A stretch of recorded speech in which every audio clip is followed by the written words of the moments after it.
एक प्यार का नगमा है, मौजों की रवानी है। आए ऋतुराज तो बिसार सब काज, कोई मीठी मीठी धुन गुनगुनाने लगी धरती। हंसा के जड़वत जीवन को चेतन चाटा बदल गया। क्या बात है दादा। सर, बिटिया रानी ड्राइवर के साथ भाग गई। भाग गई? जी भाग गई। अरे कोई बात नहीं, उसे तो बचपन से भागने का शौक है। सतमोला खाओ, कुछ भी पचाओ।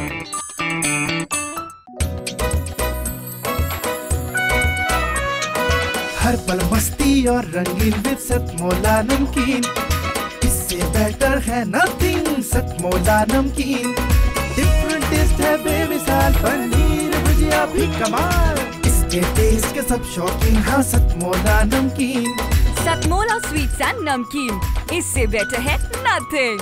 हाँ सतमोला नमकीन। सीएम साहब, हमारे 30 विधायक अपोजिशन पार्टी में चले गए। अब आप सीएम नहीं रहे। सतमोला। तो अब नया सीएम कौन बन रहा है? चल सतमोला खाओ, कुछ भी पचाओ।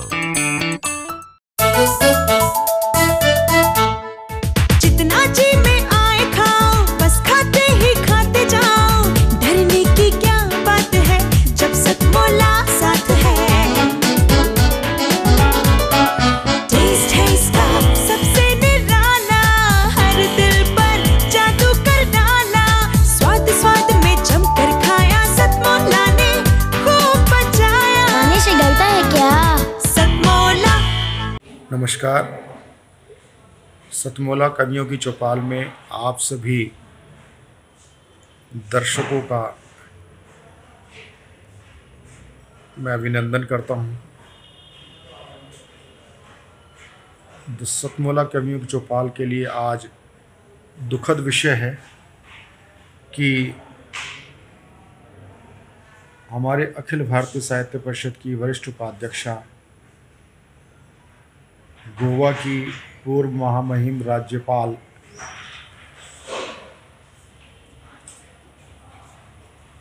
श्रीमती मृदुला सिन्हा जी का स्वर्गवास हो गया। आज हम उनके श्रद्धांजलि स्वरूप आज का हम एपिसोड आपके सामने प्रस्तुत करने जा रहे हैं। मृदुला सिन्हा जी पूर्व में केंद्रीय समाज कल्याण बोर्ड की चेयरपर्सन भी रही हैं। राजनीति में और शीर्ष में बहुत कम ऐसी शख्सियत होती हैं जिनके अंदर मैं का भाव नहीं होता, कभी नहीं रहा, हम का भाव रहा है। उन्होंने साहित्य परिषद को अपने घर का आंगन माना, हमारे सतमोला कवियों की चौपाल को अपना पूरा आशीर्वाद दिया। अभी अगस्त माह में ही उन्होंने स्पेशल शूट किया था हमारे साथ, जूम शूट किया था हमारे साथ। पूरे 6 घंटे हमारे साथ शूट कर रही थी। तो मैं अखिल भारतीय साहित्य परिषद की ओर से मैं मृदुला सिन्हा जी के चरणों में श्रद्धांजलि विनयान्जलि प्रस्तुत करता हूँ, समर्पित करता हूँ। और बड़े ही उनको याद करते हुए सबसे पहले मैं उन्हीं का एक प्रस्तुति पुणे में प्रसारित करवा रहा हूँ, मृदुला सिन्हा जी को। वी राकेश गुप्ता जी, अनिल मित्तल जी और सतमोला कवियों की चौपाल के आयोजक, उसको आगे बढ़ाने में जिन्होंने 16 वर्षों तक प्रयास किया है, हमारे प्रवीण आर्य जी और यहाँ उपस्थित जितने भी कवि और कवित्रियां हैं, सबको मैं बहुत बहुत आशीर्वाद देती हूँ, शुभकामनाएं देती हूँ कि आप आगे ही आगे बढ़ते जाएं। आज का समय और आने वाला समय कवियों के लिए भी बहुत उपयुक्त होने वाला है। जब व्यक्ति के या देश के जीवन में संघर्ष होता है तो अपने आप कवि बन जाते हैं लोग और अपने अनुसार उस संघर्ष को झेलने और लड़ने की तैयारी समाज को करवाते हैं। तो एक तो मैं इसलिए बहुत बधाई देना चाहूंगी कि बहुत सारे कार्यक्रम प्रारंभ होते हैं और बीच में उनकी लड़ी टूट जाती है, लेकिन 16 वर्षों तक किसी संस्था को चलाते रहना, जिसमें अलग अलग लोगों को जोड़ना है, किस कवि को जोड़ना है, किस विषय पर कविता होगी, ये सारी प्लानिंग करते रहना, ये बहुत बड़ी बात है और उसको आपने आगे बढ़ाया है। एक और बात मेरे ध्यान में आ रही थी कि मनुष्य के जीवन में जो 16वां वर्ष होता है उसका क्या महत्व है। तो 16वें वर्ष को बहुत लोग अल्लड़ भी मानते हैं, बहुत कुछ मानते हैं कि उसमें जो लड़का है लड़की है सबका सौंदर्य अपने ढंग से निखरता है। तो 16वां वर्ष थोड़ा साहित्यकारों के लिए भी उसका वर्णन करना थोड़ा मुश्किल भी होता है और रुचिकर भी होता है। तो ये 16 वर्ष चौपाल ने पूरा किया और 17वें वर्ष में एक और विशेषता है कि इसका प्रारंभ ही 15 अगस्त के दिन हुआ। स्वतंत्रता दिवस को ध्यान में रखकर यदि किसी संस्था की और खास करके कवियों की कविताओं को सुनने के लिए संस्था बनाई गई, तो मैं जानती हूँ कि इसके उद्देश्य के आगे किस प्रकार की कविता हो, किस तरह से राष्ट्र को आगे बढ़ाया जाए, किस तरह से स्त्री और पुरुष को आगे बढ़ाया जाए, समाज को आगे बढ़ाया जाए, कैसे सरकार को चिताया जाए, कैसे मूल्यों की प्रतिष्ठा की जाए। बहुत सारे विषय हैं। यदि 15 अगस्त को हम याद करते हैं और 15 अगस्त आते आते सड़कों पर केवल वो तिरंगा झंडा छोटे बड़े नहीं दिखते सबों के हाथ में गाड़ी में लगे हुए, बल्कि हमारा मन भी बाग बाग होता रहता है। हम सभी स्वतंत्रता सेनानियों को स्मरण करते रहते हैं और उसको फिर से सब आदमी संकल्प लेता है मन ही मन जो जानता है और अपने काम के बल पर भी कि आगे आने वाले समय में भी हम अपनी स्वतंत्रता की रक्षा करेंगे। आज का समय कोरोना का समय, आज के समय हम युद्ध के मैदान में हैं और युद्ध के मैदान में अपने घर में रहते हुए भी हम मैदान में हैं और हमारे मन में संकल्प जग रहा है कि हम किस तरह से कोरोना को खत्म करेंगे, किस तरह से ये बीमारी हमारे यहाँ से दूर होगी। और मुझे तो ऐसा लग रहा है कि इस काल में भारतीय जीवन पद्धति में जो व्यवहार होते रहे थे पहले से, आज भी गांव में कहीं कहीं वो व्यवहार होते हैं। हम लोगों ने छोड़ दिया कि हम सब सोचते हैं बहुत पढ़े लिखे हैं। उन्हीं व्यवहारों के आधार पर जीवन में पुनः उन्हीं व्यवहारों को हम ढाल रहे हैं जिससे हमें कोरोना से हम लड़ सके। तो एक पहल हुई है पुनः भारतीयता की ओर जाने की, और ये भी अंदाजा लगाया जा सकता है कि जैसे जैसे परिवर्तन हो रहा है, कोरोना काल के समाप्त होने के बाद हमारे जीवन में क्या, हमारी दृष्टि में क्या परिवर्तन आएगा। मैं जानती हूँ कि कवि लोगों ने अपनी कविता में इन बातों को भी ढाला होगा और ऐसी संभावना है। तो इस पर बहुत लंबा नहीं बोलते हुए मैं केवल आशीर्वाद देना चाहूंगी और ये कहना चाहूंगी कि कवि का दायित्व होता है समाज को आगे ले जाना। जो साहित्यकार है वो अनिर्वाचित विधायक होता है, साहित्यकार का निर्वाचन नहीं होता, लेकिन आप विधायक होते हैं, आगे ले चलते हैं समाज को। निराशावादी नहीं, आशावादी सकारात्मक सोच को आगे बढ़ाते हैं, जिससे और एक समूह की बात करते हैं जब कि किस तरह से हमारे अंदर सामूहिकता बढ़े। हम एक होकर चलेंगे तो बहुत सी लड़ाइयाँ, कोरोना क्या है, बहुत सी लड़ाइयाँ हम लड़ते रहेंगे, जीतते रहेंगे। स्वतंत्रता की लड़ाई जीती हमने। तो इसलिए जो कविता में जो वैविध्य होनी चाहिए उसका लक्ष्य केवल और केवल समाज और राष्ट्र का विकास होना चाहिए, मानव का विकास होना चाहिए। और मैं जानती हूँ कि आप लोग इसी प्रकार की कविता लिखते हैं और सुनाते हैं। तो इस प्रकार की कविताओं में विविधता भी ज्यादा हो, और आने वाले समय में जब हम पुनः भारतीयता की ओर जाने की बात कर रहे हैं और हो रहा है, तो हम किन सूत्रों को लेकर फिर जीवन हमारा आगे बढ़े, इस प्रकार की कविता भी आगे आप जरूर सृजन करेंगे, लिखेंगे। इसलिए आप सबकी लेखनी को मैं हलराती हूँ, दुलराती हूँ, आपकी लेखनी को मैं आशीर्वाद देती हूँ, और उसके माध्यम से आपके प्रति में हमारा आशीर्वाद पहुंचता है। राकेश गुप्ता जी से मैं बहुत पुराने समय से परिचित हूँ, और वो अच्छे कार्य अपने टीवी चैनल पर भी किस तरह से बढ़िया अच्छे काम हो, भारतीयता को उभारने की बात हो, वो बहुत सारे कार्यक्रम पहले मुझे भी बुलाते थे, मैं भी जाती थी। तो इसलिए भी उनको भी बहुत बहुत आशीर्वाद और शुभकामनाएं देती हूँ। जैसा मुझे प्रवीण आर्य जी ने कहा कि ये कवि अपनी रचनाएं सुनाएंगी, तो रचनाएं सुनाने का नहीं, हाँ एक रचना कोई जरूर सुनाना चाहूंगी।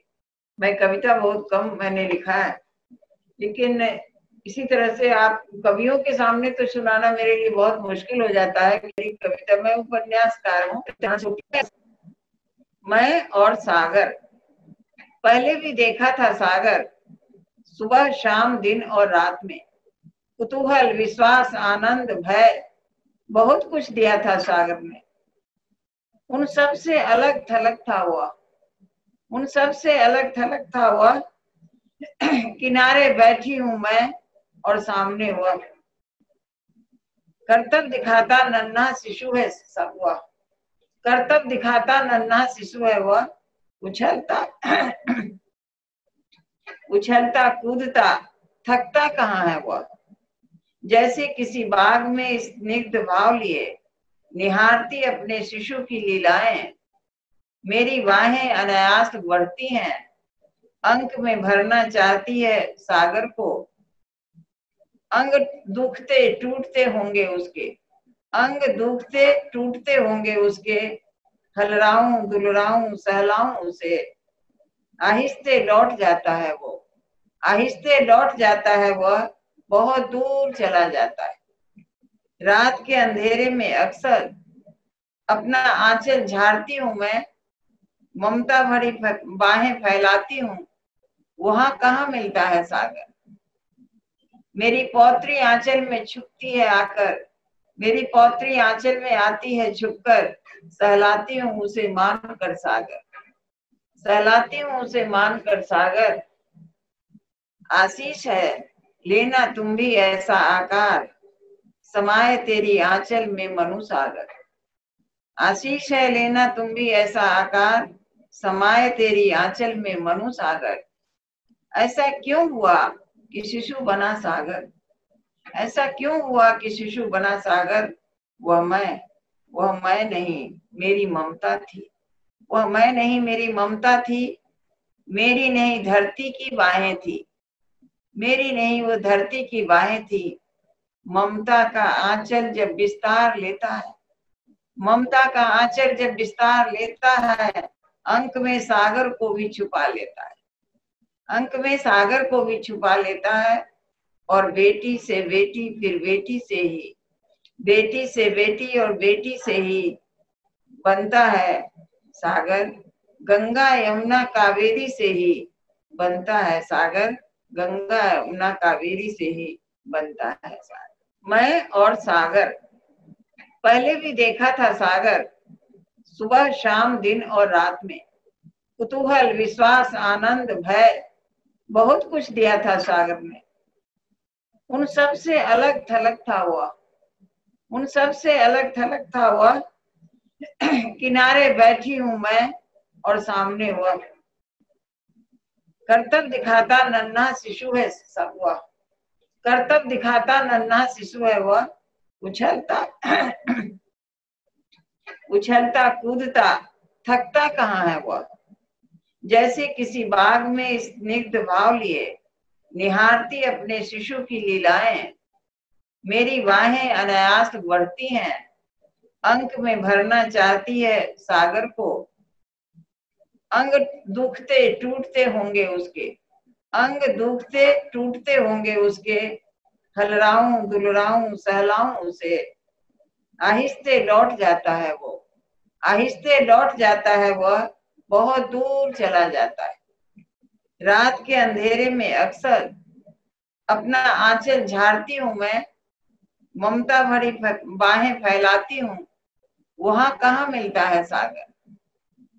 मेरी पौत्री आंचल में छुपती है आकर, मेरी पौत्री आंचल में आती है छुपकर, सहलाती हूँ उसे मान कर सागर, सहलाती हूँ उसे मान कर सागर।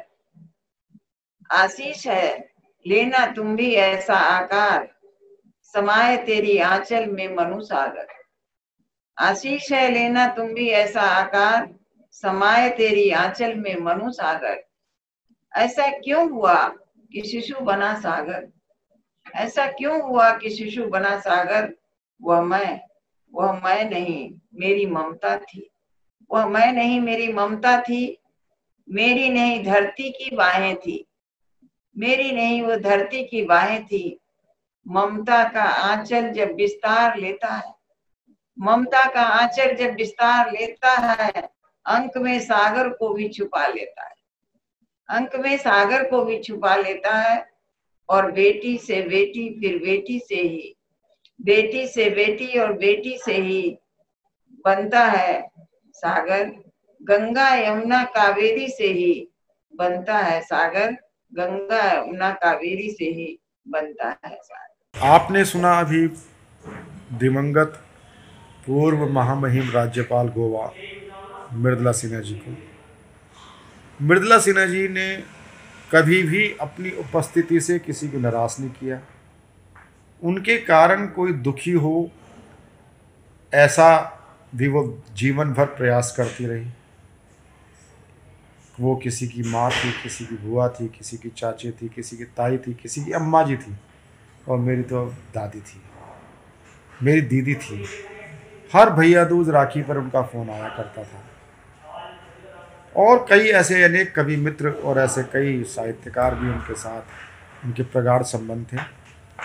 अब मैं ऐसे प्रगाढ़ संबंधों में जकड़े हुए ऐसे हास्य कवि मित्र महेंद्र अजनबी जी को आमंत्रित करता हूँ, क्योंकि जब एक साहित्यकार और कवि मन जब इस दुनिया से जाता तो कि उसकी अंतिम इच्छा होती है कि मैं जाऊँ, मैं जग में आया है ना, मैं जग में आया सब हंसे और मैं जाऊँ तो सब रोएं। ऐसी पंक्तियाँ आती हैं। मैं तो सीधा गद्य रूप में कह रहा हूँ, लेकिन उनका ये भी था। बेशक जब मैं जग में आई तो जग हंसा था, मैं रो रही थी, लेकिन मैं जाऊं भी तो जग रोए ना। जग पे उस पर मैं जो कुछ कर जाऊं उस पर चेहरे में मुस्कुराहट हो। तो उन्होंने जो साहित्य का जो भंडार हमें दिया है, कहानियों का, कथा साहित्य का दिया है, उन सबको याद करते हुए मैं महेंद्र अजनबी जी को आमंत्रित करता हूँ। महेंद्र अजनबी जी आएँ और रचना काव्य पाठ करें। और मैं कोई ताली बजाने की बात नहीं कहूँगा। आज हम ये पूरा एपिसोड मृदुला सिन्हा जी की स्मृतियों को याद करते हुए हम ये कर रहे हैं। महेंद्र अजनबी जी। जिस तरह की ज़िंदगी हम लोग जी रहे हैं, जिस तरह से आदमी आज मशीन की तरह से होता गया है, उसको लेकर मैंने एक व्यंग कविता लिखी है, मशीन और आदमी। एक दिन मैं बाजार जाकर हुआ बहुत हैरान, क्योंकि वहाँ खुल गई थी एक विचित्र सी दुकान। दुकान पर एक बोर्ड लगा था जिस पर लिखा था, आइए आइए हमारी दुकान में आइए, आदमियों के एक से बढ़कर एक कल पुर्जे ले जाइए। आइए आइए हमारी दुकान में आइए, आदमियों के एक से बढ़कर एक कल पुर्जे ले जाइए। हमारे यहाँ आदमियों की सर्विसिंग, डेंटिंग, पेंटिंग और मरम्मत का काम तसल्ली बख्श तरीके से किया जाता है और अच्छों का दिमाग भी दुरुस्त किया जाता है। मैं दुकान के भीतर पहुंचा तो शहर के कई नामी गिरामी देखा कि कई नामी गिरामी नेता अपनी अपनी खोपड़ियां ठीक करवा रहे थे। कुछ के तो कार्बन मोनोऑक्साइड का स्तर बढ़ गया था, इसलिए प्रदूषण जांच भी करवा रहे थे।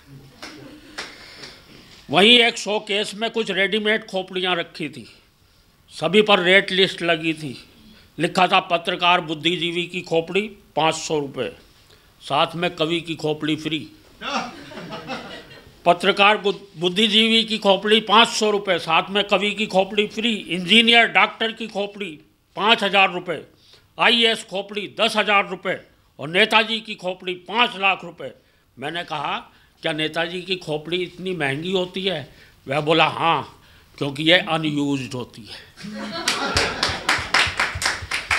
मैंने कहा क्या नेताजी की खोपड़ी सबसे महंगी होती है? बोले हाँ, क्योंकि ये अनयूज्ड होती है और अगर कहीं यूज्ड होती है तो मिसयूज्ड होती है।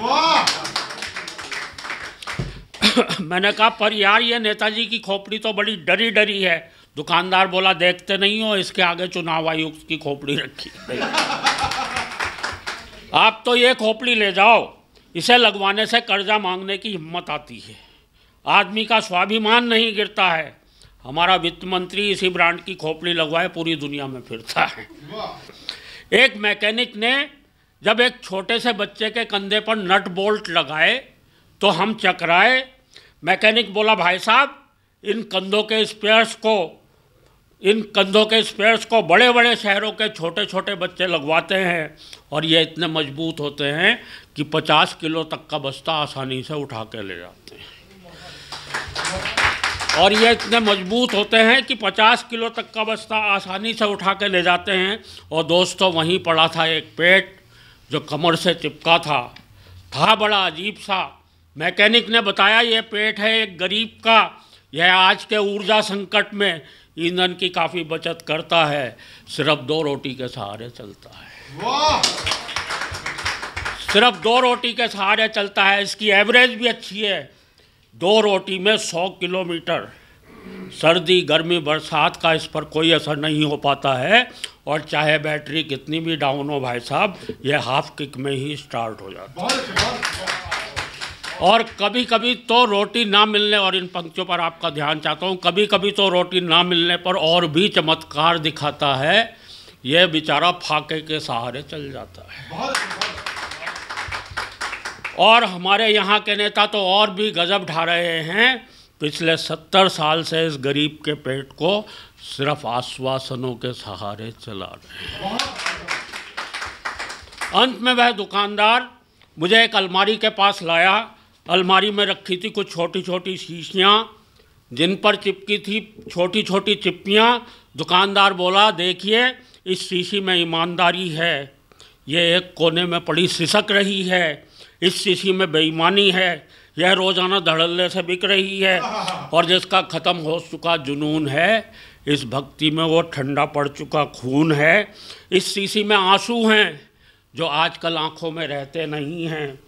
हो जाए कितना भी बड़ा हादसा, आँखों से अब ये बहते नहीं हैं। देशभक्ति, संवेदनाओं और भावनाओं का ग्राहक तो न जाने कहाँ खो गया है। और दोस्तों प्यार मोहब्बत भाईचारा शीशियों में रखे रखे ये एक्सपायर। और दोस्तों प्यार मोहब्बत भाईचारा शीशियों में रखे रखे ये एक्सपायर हो गया। क्या करूं? जो भी ग्राहक आता है रिश्वतखोरी ले जाता है, चोर बाजारी ले जाता है, भ्रष्टाचार ले जाता है, गद्दारी ले जाता है। इन शीशियों पर ब्लैक चल रहा है, बहुत बुरा हाल है, बाज़ार में इनका अकाल है। मैं तो चाहता हूँ मेरे पास एक ऐसा ग्राहक आए जो भावनाएं ले जाए, संवेदनाएं ले जाए, प्यार मोहब्बत भाईचारा ले जाए, जितना भी पड़ा है सारे का सारा ले जाए, लेकिन अपने आप को आदमी बनाए, अपने आप को आदमी। महेंद्र अजनबी जी के बाद अब मैं जिनको आमंत्रित करना चाहता हूँ वो हैं देश ही नहीं अंतर्राष्ट्रीय ख्याति प्राप्त कवित्री डॉक्टर रुचि चतुर्वेदी। डॉक्टर रुचि चतुर्वेदी ब्रिज माधुरी हैं और जैसे मृदुला सिन्हा जी भोजपुरी मैथिली के धारा प्रवाह अपनी रचनाओं से, कविता से हमें बांधती हैं, इसी प्रकार ब्रिज भाषा से बांधने वाली एकमात्र कवित्री हैं जिनका नाम होता है डॉक्टर रुचि चतुर्वेदी। आइए डॉक्टर रुचि चतुर्वेदी जी, आप स्वागत है। आप मृदुला सिन्हा जी की इस मधुर स्मृतियों को के साथ अपना कार्य पाठ प्रस्तुत करें। रुचि चतुर्वेदी। और भगवान श्री राम तो कड़कड़ में व्याप्त हैं, भगवान श्री राम तो घट घट वासी हैं, भगवान श्री राम तो तृण तृण में हैं और हमारे रोम रोम में रमे हैं। तब भगवान श्री राम के चरणों में समर्पित करती हूँ अपनी पंक्तियां कि प्रभु आप अपने धाम विराजे हैं तो आप कल्याण करिए इस जग का। राम अवध में, राम अवध में सरयू के तट चित्रकूट में राम, राम अवध में, राम अवध में सरयू के तट चित्रकूट में राम, राम विराजो मंदिर में अब अवधपुरी के धाम। बोलो राम, बोलो राम, बोलो राम, राम राम, जपो राम, जपो राम, जपो राम, राम राम। कण कण में है राम, राम है घट घट वासी, कण कण में है राम, राम है घट घट वासी। राम तुम्हारे दर्शन को सृष्टि अभिलाषी, अधरों पर है, अधरों पर है राम नाम हृदय गुण गाए। दासों को है यही आस तब दर्शन पाए। राम तुम्हीं से, राम तुम्हीं से, राम तुम्हीं से, राम तुम्हीं से, भोर तुम्हीं से है जीवन की शाम। राम तुम्हीं से, भोर तुम्हीं से है जीवन की शाम। राम विराजो मंदिर में अब होता नव निर्माण। बोलो राम, बोलो राम, बोलो राम, राम राम, जपो राम, जपो राम, जपो राम, राम राम, जपो राम, जपो राम, जपो राम, राम राम। प्रभु श्री राम सबका कल्याण करें और इस कठिन काल को जल्द से जल्द समाप्त करते हुए वही सुख की भोर, वही सुख का सावन फिर से सभी के ऊपर बरसाएं, यही कामना। बहुत आभार पुनः प्रवीण भैया आपका भी और पूरे सतमौला कवियों की चौपाल परिवार का आभार। और चूंकि अब आपका निवेदन है तो एक गीत में एक सैनिक की पत्नी का वो भाव आप तक पहुंचाना चाहती हूँ और उससे पूर्व कुछ पंक्तियां माँ भारती के चरणों में समर्पित करती हूँ और फिर मैं उस सैनिक की पत्नी के भाव आप तक पहुंचाऊंगी अपने गीत के माध्यम से। माँ भारती के चरणों में पंक्तियां समर्पित करती हूँ कि सिद्धि से ही संकल्प होगा और संकल्प से सिद्धि तक पहुंचना है तो माँ भारती के चरणों में सतत नमन करते रहिए। माँ भारती के आशीर्वाद से निश्चित रूप से हमारा देश विश्व गुरु था, है और सदा रहेगा। समर्पित करती हूँ। सिद्धि से संकल्प और संकल्प से हर सिद्धि हो, सिद्धि से संकल्प और संकल्प से हर सिद्धि हो। इस ध्येय को मिलकर चलो हम सिद्ध कर दिखलाएंगे। स्वप्न नव भारत का है ये, स्वप्न नव भारत का है ये, स्वप्न लेकर हम चले। स्वप्न नव भारत का है ये, स्वप्न लेकर हम चले। विश्व में अपना तिरंगा हम सतत फहराएंगे। जय बोलो जय जय भारती, जय बोलो जय जय भारती, जय बोलो जय जय भारती, जय बोलो जय जय भारती, जय बोलो जय जय भारती, जय बोलो जय जय भारती। माँ भारती के चरणों में कोटि कोटि वंदन, कोटि कोटि नमन। और आइए मैं प्रणाम करती हूँ सैनिकों को जिनके सीमाओं पर रहने के कारण हम सुरक्षित रहते हैं, हमारी लेखनी चलती है, कुछ गीत लिखते हैं, आप तक पहुंचा पाते हैं। उतनी ही प्रणम्य है उनकी पत्नी जो घर पर रहकर सारी जिम्मेदारी का निर्वहन करती हैं। तब एक सैनिक की पत्नी के भाव आप तक पहुंचाती हूँ और अपना गीत समर्पित करती हूँ। सुने। एक सैनिक की पत्नी प्रतीक्षा में है और क्या कहती है। तेरे प्रेम की होड़ चुनरिया, तेरे प्रेम की होड़ चुनरिया, डोलू मन के गाँव रे। राग निधारू कब से तेरी बैठी पीपल छाँव रे। राग निहारू कब से तेरी बैठी पीपल छाँव रे। तेरे प्रेम की होड़ चुनरिया, डोलू मन के गाँव रे। राग निहारूं कब से तेरी बैठी पीपल छाँव रे। सूरज के रथ चढ़कर घर पर रोज सवेरा आता है, सूरज के रथ चढ़कर घर पर रोज सवेरा आता है। चंदा चंदनिया संग मधुरिम गीत सुना कर जाता है। अंबर भी धरती को अपनी, अंबर भी धरती को अपनी प्रीत के गीत सुनाता है। आंसू सावन हो जाते ये, आंसू सावन हो जाते ये, व्याकुल मन अकुलाता है। कागा मेरी बैठ अटारी, कागा मेरी बैठ अटारी, बोले काँव काँव रे। राग निहारूं कब से तेरी बैठी पीपल छाँव रे। राग निहारूं कब से तेरी बैठी पीपल छाँव रे। करवा चौथ का वो त्योहार भी बहुत नजदीक है, लेकिन उन सैनिकों की पत्नी को घर पर अकेले रहकर वो त्योहार भी, वो व्रत भी रखना पड़ता है। तब कहती हूँ, ये मन प्यासा तन मन प्यासा और गगरिया प्यासी है। तन मन प्यासा तन मन प्यासा, ये तन प्यासा और गगरिया प्यासी है। डगरी सूनी आंगन सूना, नगर डगरिया प्यासी है।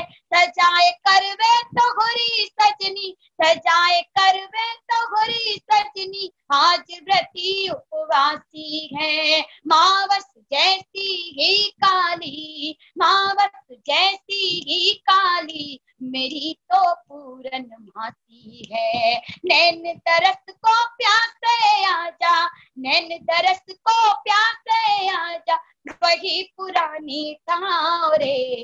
राग निहारूं कब से तेरी बैठी पीपल छाँव रे। राग निहारूं कब से तेरी बैठी पीपल छाँव रे। लेकिन इस गीत की अंतिम पंक्तियों में वो देशभक्त पत्नी अपने क्या भाव समर्पित करती है, आप तक पहुंचाती हूँ और प्रणाम करती हूँ, उन चरणों में समर्पित करती हूँ वो भाव। लाल महावर लगे मेरे, इन पाँव की चिंता मत करना। लाल महावर लगे मेरे, इन पाँव की चिंता मत करना। सीमा पर जागे रहना, तुम गाँव की चिंता मत करना। सीमा पर जागे रहना, तुम गाँव की चिंता मत करना। ठिठुरन हो या कड़ी धूप हो, ठिठुरन हो या कड़ी धूप हो, छाँव की चिंता मत करना। लगे युद्ध में चोट अगर तो, लगे युद्ध में चोट अगर तो, घाव की चिंता मत करना। धन्य धन्य हो जाऊंगी छूकर, धन्य धन्य हो जाऊंगी छूकर, तेरे घायल पाँव रे। राग निहारूं कब से तेरी बैठी पीपल छाँव रे। राग निहारूं कब से तेरी बैठी पीपल छाँव रे। तेरे प्रेम की ओर चुनरिया डोलू मन के गाँव रे। राग निहारूं कब से तेरी बैठी पीपल छाँव रे, बैठी पीपल छाँव रे। बहुत बहुत आभार। अब मैं आमंत्रित करूं किसी को, उससे पहले एक कुछ क्षणों बाद हम दोबारा आपके साथ मिलते हैं। कमर्शियल ब्रेक मैं नहीं कहूँगा, थोड़ा सा हम और तैयारी कर सकें। मैं पुनः आपके सामने कुछ क्षणों बाद, तब तक आप विज्ञापन देखें। और मैं आमंत्रित जब तक करूं, मैं अपनी मनस्थिति बना लूं। मेरा मन भारी है। कुछ देर बाद हम मिलते हैं सतमोला कवियों की चौपाल में। जितना जी में आए खाओ, बस खाते ही खाते जाओ। डरने की क्या बात है जब सतमोला साथ है। टेस्ट है इसका सबसे निराला, हर दिल पर जादू कर डाला। स्वाद स्वाद में जमकर खाया, सतमोला ने खूब बचाया। खाने से डलता है क्या? सतमोला बिटिया रानी ड्राइवर के साथ भाग गई। भाग गई? जी भाग गई। अरे कोई बात नहीं, उसे तो बचपन से भागने का शौक है। सतमोला खाओ, कुछ भी पचाओ।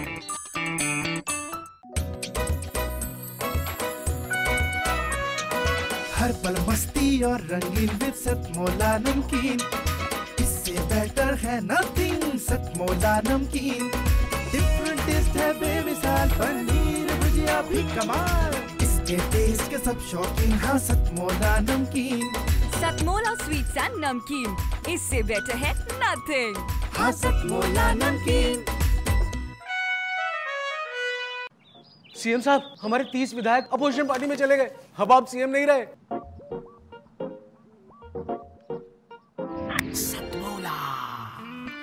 तो अब नया सीएम कौन बन रहा है? चल सतमोला खाओ, कुछ भी पचाओ।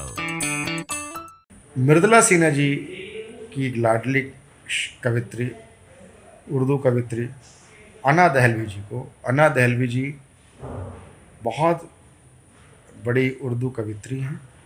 अन्ना दहलवी जी स्वर कोकिला भी उनको बोला जाता है। मैं उनको एक मधुर गज़ल के साथ मैं उनको आमंत्रित करता हूँ, अपना मधुर गज़ल प्रस्तुत करें। अन्ना दहलवी जी। बड़े आदर और सम्मान के साथ माँ शारदे को प्रणाम करती हूँ। अपने भाई प्रवीण आर्य जी को प्रणाम करती हूँ, नमन करती हूँ। ओमपाल निडर जी, बड़े आदर और सम्मान से आपका बहुत बहुत मतलब जो है प्रणाम करती हूँ, चरण स्पर्श करती हूँ। आपसे सबसे मेरे और भी साथी लोग बैठे हैं, सभी का मन और आशीर्वाद और प्यार चाहती हूँ। आशीर्वाद ओमपाल जी निडर जी का भी मुझे मिले, तो मुझे अक्सर मिलता भी है। बहुत प्यार देते हैं वो और बहुत प्यार करते हैं, स्नेह करते हैं, बहुत मोहब्बतों से मुझे सुनते भी हैं। मैं सभी का आशीर्वाद चाहती हूँ, प्यार चाहती हूँ और अपनी सीधे सीधे शायरी से शुरुआत करती हूँ। 4 पंक्तियों से। मेरे पास कुछ ऐसा तो है नहीं कि मैं आपको हंसा सकूं या चीख चिल्ला सकूं। बहुत नॉर्मल सी या कोमल सी शायरा कहो, शायरा हूँ। प्यार मोहब्बत की बात करूंगी, आपकी अपनी बात करूंगी। भारत माँ की बेटी हूँ, भारत माँ की बात करूंगी। सीधे सीधे 4 पंक्तियां रखती हूँ। और प्रवीण आर्य जी ने जैसे बताया, जो मीटर उन्हें बहुत पसंद है मेरा, उसमें उन्होंने भी बहुत कुछ कह रखा है। मैं वही बात करती हूँ, सुनिएगा। प्यार है सौ में बट नहीं सकता, प्यार है सौ में बट नहीं सकता, प्यार रस्ते से हट नहीं सकता, प्यार रस्ते से हट नहीं सकता। कौन समझाए बेवकूफ को, कौन समझाए बेवकूफ को, प्यार पानी है कट नहीं सकता, प्यार पानी है कट नहीं सकता। बहुत शुक्रिया, बहुत आभार निडर जी और प्रवीण आर्य जी। 4 पंक्तियां और पढ़ती हूँ, सभी सुनने वालों तक रखती हूँ, सुनिएगा। जिंदगी जिस पे मैंने वारी थी, जिंदगी जिस पे मैंने वारी थी, हर अदा जिसकी मुझको प्यारी थी, हर अदा जिसकी मुझको प्यारी थी, वो नजर से उतर गया है ना, वो नजर से उतर गया है ना, मैंने जिसकी नजर उतारी थी, मैंने जिसकी नजर उतारी थी। बहुत शुक्रिया, बहुत बहुत आभार। 4 पंक्तियां रखती हूँ, सुनिएगा। निडर जी ने अभी हिंदी पे बहुत अच्छी कविता सुनाई, उससे पहले एक बड़ी खूबसूरत सी कविता राम जी पे पढ़ी। मैं 4 पंक्तियां रखती हूँ और ओमपाल निडर जी और प्रवीण आर्य जी को समर्पित करती हूँ, उन तक पहुंचाना चाहती हूँ। सुनिए। भूल के रंग को तितली के हवाले कर दूं, भूल के रंग को तितली के हवाले कर दूं, गालिबों मीर को तुलसी के हवाले कर दूं, गालिबों मीर को तुलसी के हवाले कर दूं। आज आपस में मिला दूं मैं सगी बहनों को, आज आपस में मिला दूं मैं सगी बहनों को, यानी उर्दू को मैं हिंदी के हवाले कर दूं, यानी उर्दू को मैं हिंदी के हवाले कर दूं। बहुत शुक्रिया, बहुत बहुत आभार। और 4 पंक्तियां रखती हूँ, सुनिएगा। आवाज तो देखो जा रही है।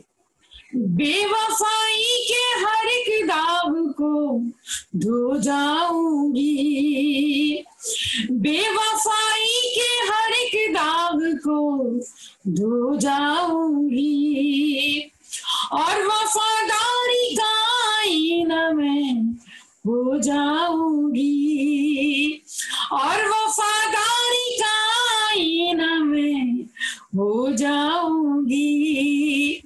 ऐ वतन में तेरी बेटी हो चहीती बेटी, ऐ वतन में तेरी बेटी हो चहीती बेटी, एक दिन तेरी ज़मीं ओढ़ के सो जाऊंगी,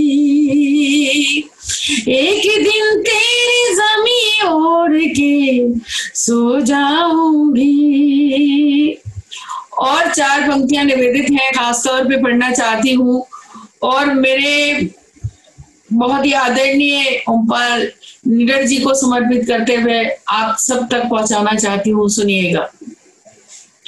भूल के रंग को तितली के किरण देना, सुमन देना, चमन देना, नदन देना, किरण देना, सुमन देना, चमन देना, नदन देना। वतन वालों मुझे तो सिर्फ इतना सा वचन देना, वतन वालों मुझे तो सिर्फ इतना सा वचन देना। अनादे में मेरे कोई तमन्ना है तो इतनी है, अनादे में मेरे कोई तमन्ना है तो इतनी है, अगर मर जाऊं तो मुझको तिरंगे का कफन देना, अगर मर जाऊं तो मुझको तिरंगे का कफन देना। बहुत शुक्रिया, बहुत आशीर्वाद और स्नेह दिया, बहुत प्यार दिया। और मैं इन दिनों लॉकडाउन में काफी मैंने तैयारी की है, एक किताब की इतनी शायरी कर ली कि एक किताब तैयारी कर ली है, किताब भी छपने वाली है, 6ठी किताब आने वाली है मेरी। उसी में से बधाई बधाई आपको, बधाई बधाई बधाई। धन्यवाद। बड़ी खूबसूरत किताब आ रही है मेरी। 5 किताबें माशाल्लाह बहुत अच्छी आई थी, मगर उससे कहीं ज्यादा अनोखी किताब होगी ये इस बार जो आ रही है, और ये हिंदी उर्दू में आ रही है, दोनों लैंग्वेज में। मैं उसी में से गजल सुनाती हूँ, क्योंकि ये खूबसूरत सी महफिल है, सभी अच्छे लोग बैठे हैं, सभी को सुनाती हूँ, सुनिएगा। गजल का मतलब सुनिएगा। इस कश मकश में हमने तेरे साथ दिन बिताए, इसी कश मकश में हमने, वाह दीदी वाह वाह, इसी कश मकश में हमने तेरे साथ दिन बिताए, अरे वाह, तेरे साथ दिन बिताए, कभी हंस के रो दिए हैं, कभी हंस के रो दिए हैं, कभी रो के वो सुराए, कभी हंस, बहुत शुक्रिया, बहुत आभार, कभी हंस के रो दिए हैं। अपने सभी साथियों से भी चाहती हूँ कि वो मुझे आशीर्वाद दें, प्यार दें, और उन तक अगर मेरा शेर पहुंच रहा हो तो मोहब्बतें चाहिए मुझे, सुनिएगा। मुझे प्यार करने वाले मुझे देखने भी आ जा, मुझे प्यार करने वाले, मुझे प्यार करने वाले मुझे देखने भी आ जा, मुझे देखने भी आ जा, ये चिराग जलते जलते, ये चिराग जलते जलते किसी रोज बुझ न जाए, ये चिराग जलते जलते किसी रोज बुझ न जाए, इसी कश मकश में हमने। और ये शेर भी सुनिएगा। मैं अकेली रहते रहते किसी रोज मर न जाऊं,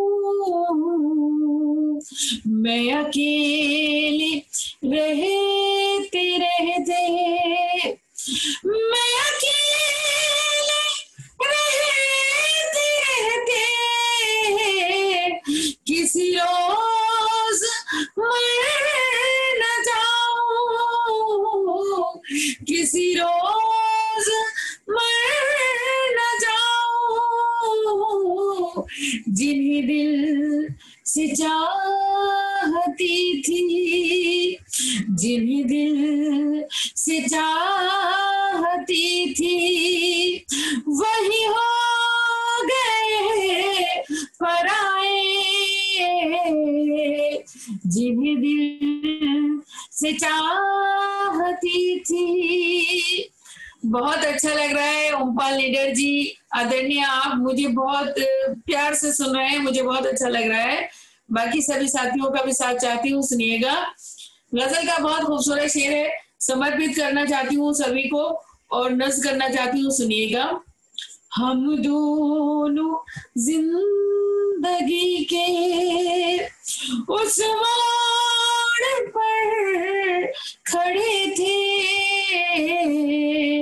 हम दोनों जिंदगी के उस मोड़ पर खड़े थे, हम दोनों जिंदगी के उस मोड़ पर खड़े थे, मैं उन्हें न देख पाई, मैं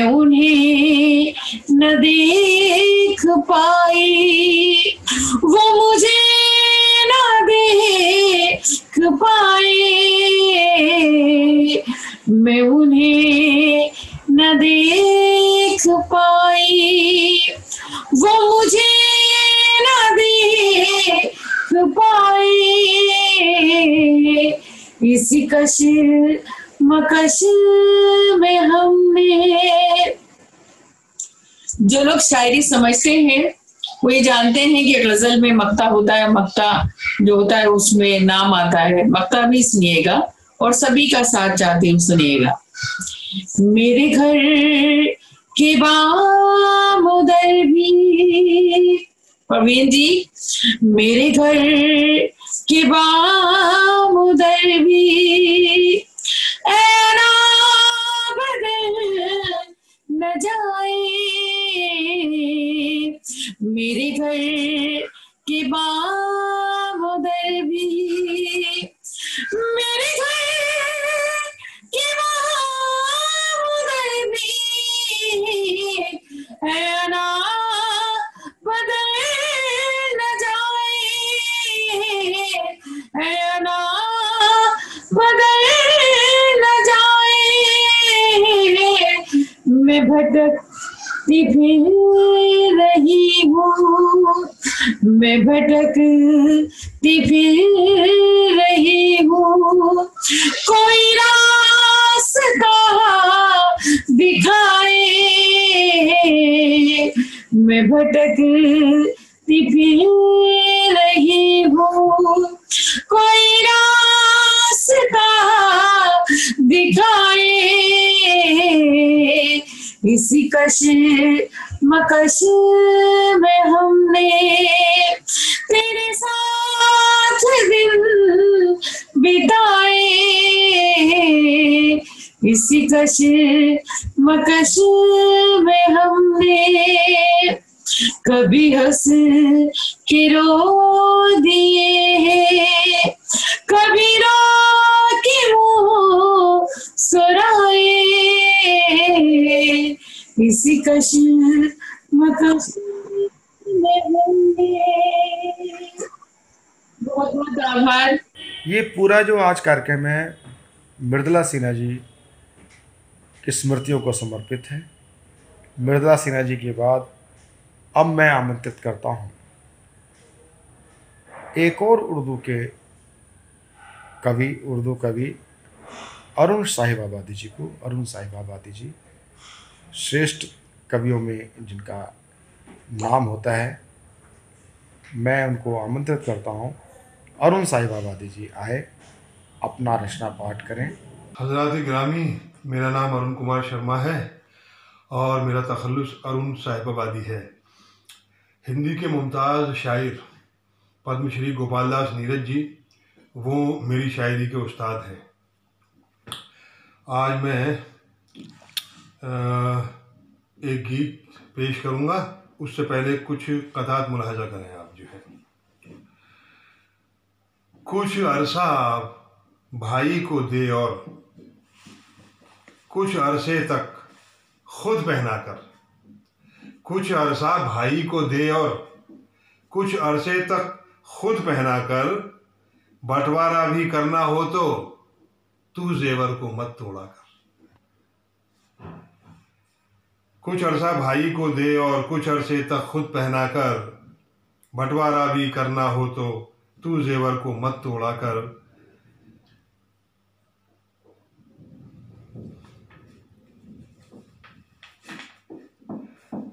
दूर रहकर भी ये सुंदर फूल क्या आदमी के दिल को बहलाता नहीं। दूर रहकर भी ये सुंदर फूल क्या आदमी के दिल को बहलाता नहीं। प्यार उन सिक्कों से तारे लाया है जितने में एक दीप भी आता नहीं। प्यार उन सिक्कों से तारे लाया है जितने में एक दीप भी आता नहीं। दूर रहकर भी ये सुंदर फूल क्या आदमी के दिल को बहलाता नहीं। प्यार उन सिक्कों से तारे लाया है जितने में एक दीप भी आता नहीं। और ये देखें, गम का लम्हा भी मुझे आसान है, वक्त की मुझको सही पहचान है। गम का लम्हा भी मुझे आसान है, वक्त की मुझको सही पहचान है। ऐ मेरी तकदीर तेरा शुक्रिया, मेरे घर के सामने शमशान है। और अब मैं एक 4-5 लाइन की एक नज्म वो पेश करता हूँ। फूल फल का जहान होता है, पंछियों का मकान होता है, राहगीरों की जान होता है, खुश्क धरती की शान होता है, और चूल्हे जलाता है कट कर पेड़ कितना महान होता है, पेड़ कितना महान होता है। और ये मैं एक लड़की की ज़िंदगी पर नज़्म पढ़ रहा हूँ। इसमें लड़की की ज़िंदगी के दर्द को अल्फाज में पिरोने की कोशिश है, मुलाहिजा कीजिएगा। मोम से बनी लड़की धूप से भी गलती है, मोम से बनी लड़की धूप से भी गलती है, मोम से बनी लड़की धूप से भी गलती है, फिर भी तेज आतिश में रोज मीलों चलती है, फिर भी तेज आतिश में रोज मीलों चलती है, रास्ते में जब उसको कोई लड़की मिलती है, रास्ते में जब उसको कोई लड़की मिलती है, कांपते कदम वाली तब जरा संभलती है, मोम से बनी लड़की धूप से भी गलती है, फिर भी तेज आतिश में रोज मीलों चलती है, पास वाली मंजिल भी उसको दूर लगती है, पास वाली मंजिल भी उसको दूर लगती है, मन चलों के डर से जो रास्ते बदलती है, मोम से बनी लड़की धूप से भी गलती है, फिर भी तेज आतिश में रोज मीलों चलती है, जब के घर चलाने को रात दिन वो जलती है, जब के घर चलाने को रात दिन वो जलती है, फिर भी भाई के आगे उसकी कम ही चलती है, मोम से बनी लड़की धूप से भी गलती है, फिर भी तेज आतिश में रोज मीलों चलती है, फूल जैसे गालों पर बूंद भी फिसलती है, फूल जैसे गालों पर बूंद भी फिसलती है, तेज आब में हाय उसकी शक्ल जलती है, मोम से बनी लड़की धूप से भी गलती है, फिर भी तेज आतिश में रोज मीलों चलती है। चुनरी हटते ही अम्मा गुस्से से उबलती है, चुनरी हटते ही अम्मा गुस्से से उबलती है, थोड़ी सी भी आजादी घर में सबको खलती है, मोम से बनी लड़की धूप से भी गलती है, फिर भी तेज आतिश में रोज मीलों चलती है। और देखिए कितना बड़ा अलमिया है कि लड़कियों को कभी उनके भाई जान से मार देते हैं, कभी उनके पिता उनकी जान लेते हैं ऑनर किलिंग के लिए। तो ये मंजर कितना खौफनाक होता है, मुलाहिजा कीजिए। कितनी सख्त मुश्किल से उसकी जान निकलती है, कितनी सख्त मुश्किल से उसकी जान निकलती है, अपनों के ही हाथों से जिसको मौत मिलती है, मोम से बनी लड़की धूप से भी गलती है, फिर भी तेज आतिश में रोज मीलों चलती है। शुक्रिया।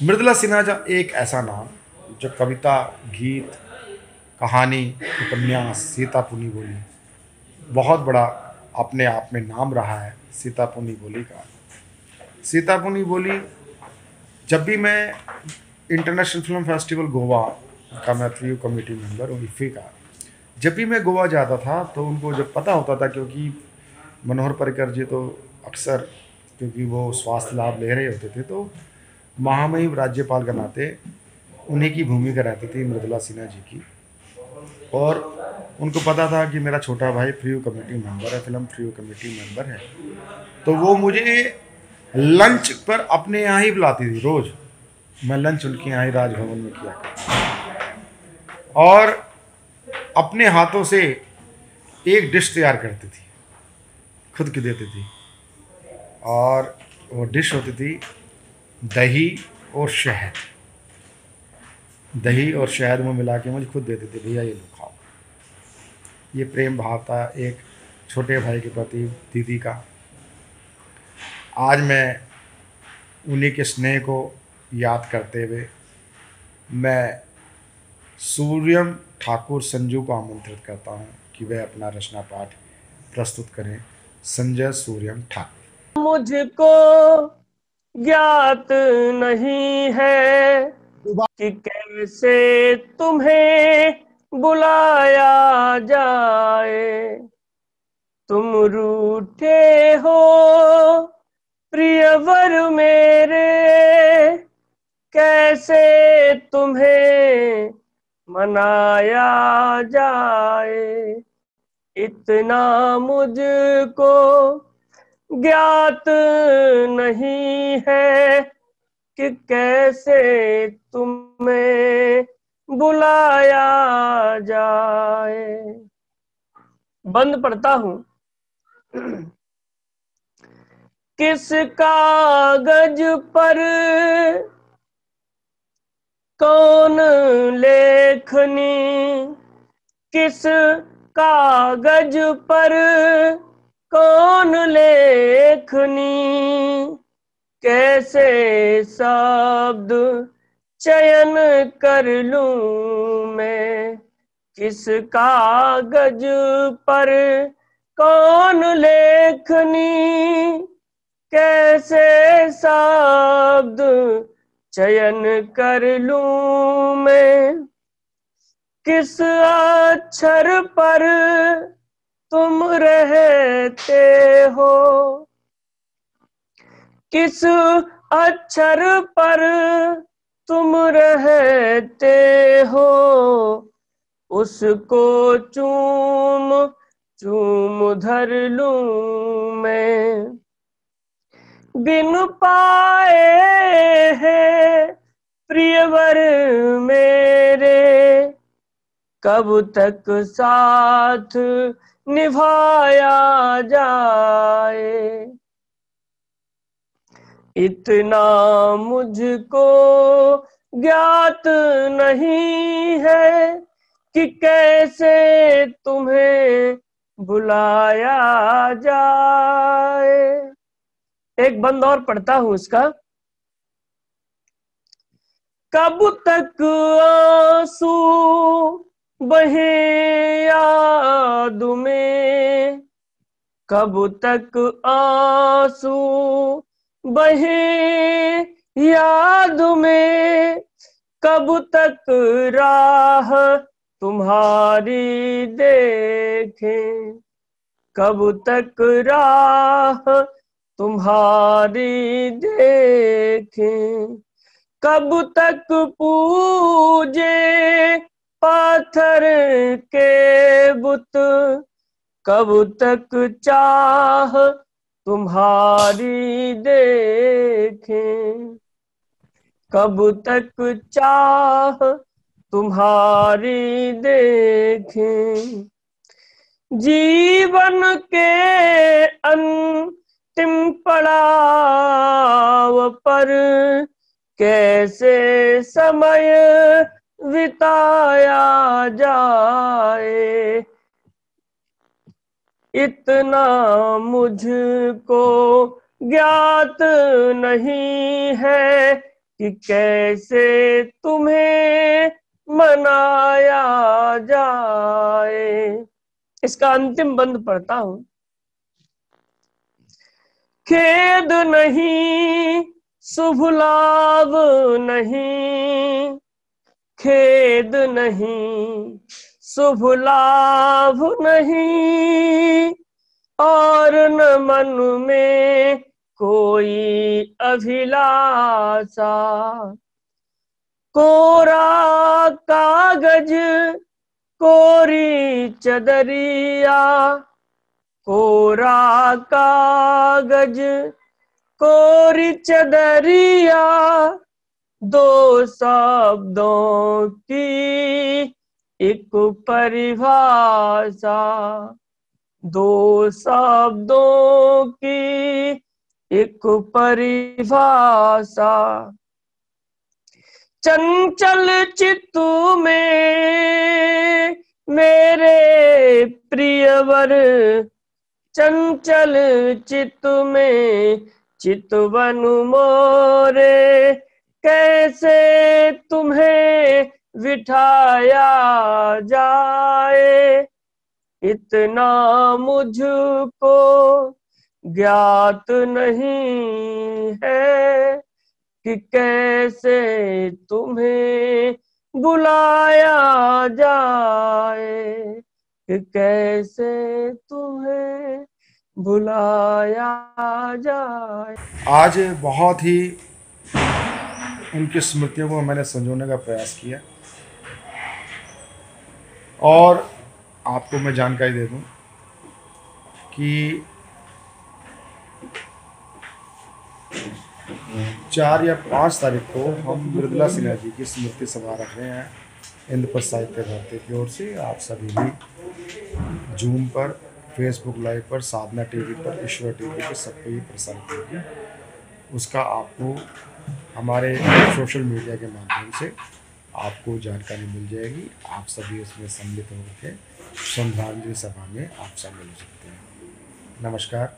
सतमोला कम्युनिटी चौपाल में आप शामिल होना चाहें तो स्क्रॉल पर चल रहे हमारे नंबर्स पर आप संपर्क कर सकते हैं। 9711182183 9711182183 पर आप संपर्क कर सकते हैं। नमस्कार। नमस्कार दोस्तों, मैं अनिल मित्तल, चेयरमैन सतमोला ग्रुप।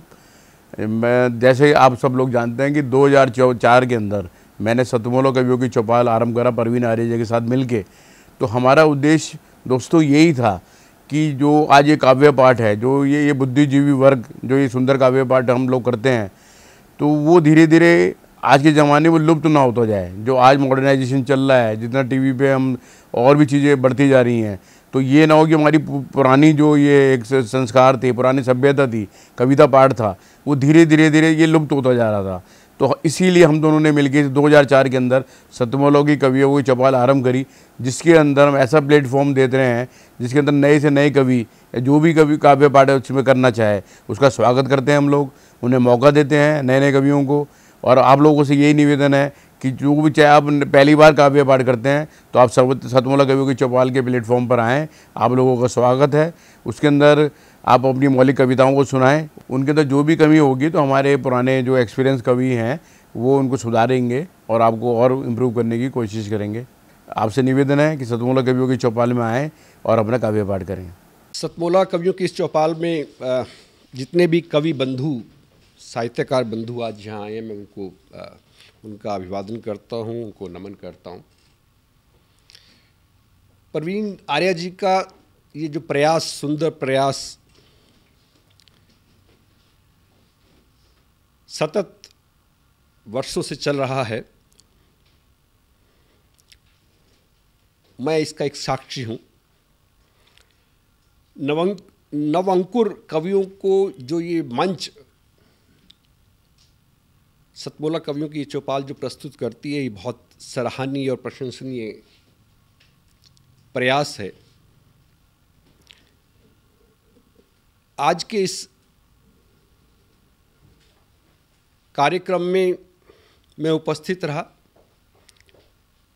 मैंने भिन्न भिन्न रसों के कवियों को सुना और अभिभूत हुआ। वीर रस के कवि थे, हास्य रस के कवि थे, श्रृंगार रस के कवि थे, और ये सब रस मिलकर जो है नवरस जो उत्पन्न करते हैं हमारे जीवन में, इनका बहुत महत्व है हमारे जीवन के बीच में। परंतु मैं आज एक बात जितने भी कवि यहाँ उपस्थित हैं उनके लिए बड़े आदरपूर्वक आदर से मैं कहना चाहता हूँ कि आप को ये मंच मिला है, आप नवअंकुर कवि हैं, परंतु आप हमेशा नव अंकुर कवि न रहें और अपने प्रयासों को इतना उद्दात करें कि एक दिन आप भी जो हैं देश भर में अपना नाम बनाएं, आपकी कविता श्रेष्ठतम कविता हो, ऐसा मेरा आपसे आग्रह है, ऐसा मेरा आपसे निवेदन है। आप में प्रतिभा है, आप उस प्रतिभा को अपने प्रयासों से और गहरा करें और उसमें गति लाएं, यही मेरी आपसे एक बार पुनः प्रार्थना है। इसी प्रार्थना के साथ मैं आप सबका पुनः एक बार धन्यवाद करता हूं, अभिनंदन करता हूं। और मैं आपके बीच में रहा, जितना समय भी रहा, मुझे बहुत आनंद आया। मैं बहुत अच्छी यादें आज के इस कार्यक्रम से लेकर वापस जाने वाला हूं। मैं आपको बहुत शुभकामनाएं देता हूं, आपको बहुत साधुवाद देता हूं। बहुत धन्यवाद आप सभी का। अखिल भारतीय साहित्य परिषद द्वारा संचालित सतमोला कवियों की चौपाल नामक ये जो कार्यक्रम है, ये अपने आप में इसलिए महत्वपूर्ण है कि केवल ये कार्यक्रम ही नहीं है, बल्कि यहाँ पर नवांकुर, नए नए कवि, नई नई कवयित्रियाँ इस मंच पर आकर के अपनी कविताओं को प्रस्तुत करती हैं, जो सारे संसार के अंदर जाता है। तो ये बहुत बड़ा मंच है, एक प्रकार से कार्यशाला जैसी है ये। तो इसलिए आप सभी लोग इस कार्यक्रम से जुड़ें, नए नए बच्चे यहाँ पर आएँ, बहुत अच्छा लगेगा। हमारा आशीर्वाद इस पूरी संस्था के लिए है, सतमोला कवियों की चौपाल के लिए है, और आप सभी के प्रति हमारा मन में बहुत स्नेह है, बहुत प्यार है। आप सब आएँ इस प्रकार से यहाँ पर अपनी कविताओं को इस मन से सुना करके उपकृत हों और उपकृत करें भी हम सभी को। जितना जी में आए खाओ, बस खाते ही खाते जाओ, डरने की क्या बात है जब सतमोला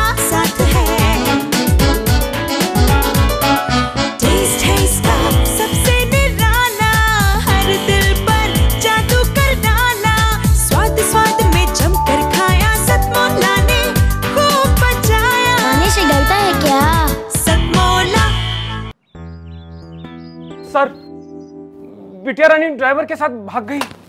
भाग गई? जी, भाग गई। अरे कोई बात नहीं, उसे तो बचपन से भागने का शौक है। सतमोला खाओ, कुछ भी पचाओ।